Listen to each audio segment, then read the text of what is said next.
আজ আমাদের এখানে এক বিশেষ অতিথি শিল্পী রয়েছেন, যার কাছে আমরা সবসময় আমাদের প্রত্যাশা অনেকটা বেশি। তার কারণ হচ্ছে তিনি কাজী নজরুল ইসলামকে নিয়েই ঘর করেন।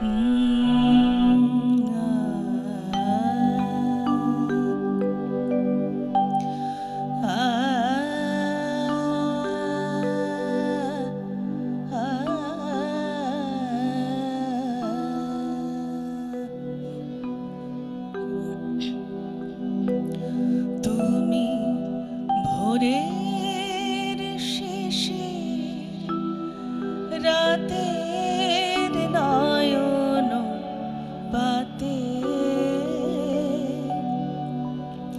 তুমি কান্না পাওয়া কাননকে গো ফুল ঝরা প্রভাতে, তুমি ভোরের শেষের রাতের নয়ন পাতে, তুমি কান্না পাওয়া কাননকে গো ফুল ঝরা প্রভাতে।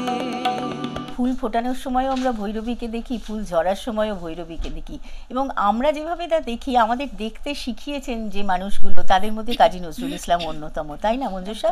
কত রাগে, কত রকম ভাবে কি তিনি ভৈরবীকে আবিষ্কার করেছেন, এবং প্রত্যেকটি গানে ভৈরবী অনন্য হয়ে উঠেছে।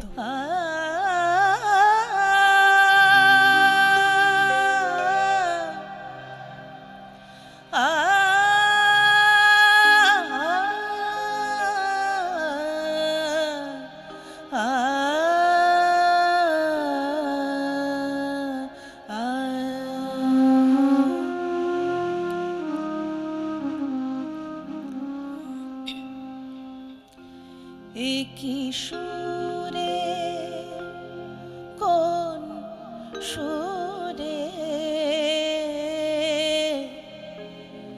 একই সুরে তুমি গান শোনালে ভিনদেশি পাখি, একই সুরে তুমি গান শোনালে ভিনদেশি পাখি, এ যে সুর নহে মোদির সুরা, সুর নহে মোদির সুরা, রে সুরের সাকি, একই সুরে তুমি গান শোনালে ভিনদেশি পাখি, একই সুরে। এই কথা বলতে বলতেই মঞ্জুষা, নিশ্চয়ই তুমি একমত হবে যে কাজী নজরুল ইসলামের ছোটবেলাটা একরকম কেটেছে, তারপরে ধীরে ধীরে তার ঘাত প্রতিঘাত সংগ্রামের মধ্যে দিয়ে জীবন এগিয়ে চলেছে, এবং তার মধ্যেও তিনি যখন যেখানে যেটুকু পেরেছেন সেখান থেকে সঞ্চয় করেছেন, আহরণ করেছেন প্রকৃতি থেকে, মানুষের কাছ থেকে, এবং সেগুলো দিয়ে তিনি তার সৃষ্টিকে সাজিয়েছেন।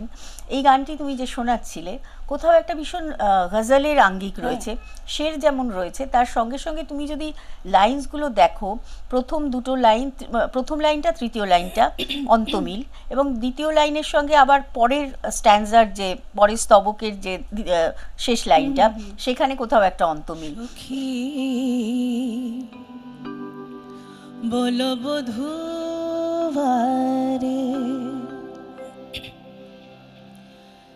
নিরজনে,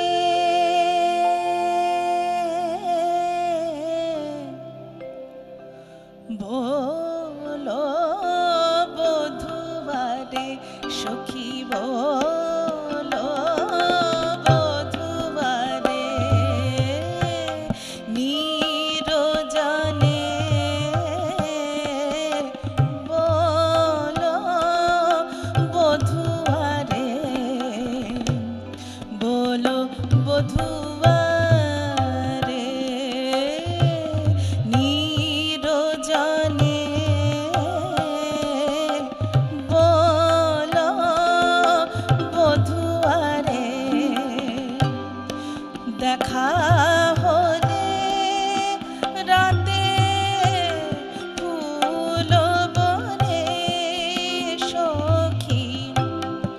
দেখা